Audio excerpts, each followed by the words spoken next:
Ali, there is some irony, perhaps some hypocrisy as well, that Republicans unanimously opposed the COVID relief bill, certainly earlier this year, but then a number of them turn around and promote parts of the plan, including the Restaurant Revitalization Fund, even though they didn't actually support it. What are Republicans saying about why they are promoting the bill, even though they voted against it?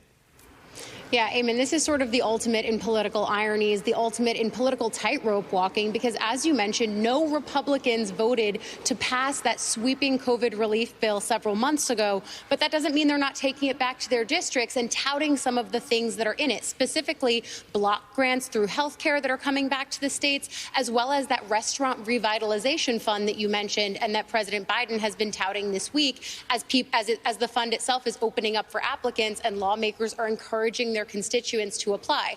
Among those lawmakers, people like Congressman Anthony Gonzalez in Ohio, who has a pretty tough primary coming up as he's being challenged by, among his challengers, one Trump-endorsed Republican. And then there's also Congresswoman Elise Stefanik, who has urged her constituents to apply for this fund. Her spokeswoman is explaining it this way. She's saying that Stefanik is using her platform to inform her constituents of federal funds and resources available to them.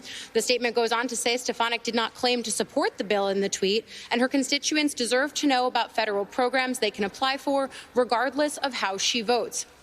All of this, Eamon, sort of speaks to the political potency of this bill. The White House has touted both on infrastructure, but even before that, on this COVID relief bill, the bipartisan popularity, not by Washington standards in terms of who votes for it, but in American standards in terms of who supports it out in the nation. That's the same thing they're doing on infrastructure, but the reason that it's so politically potent on this bill that's already passed is Americans have already experienced the benefits of some of the things in this bill.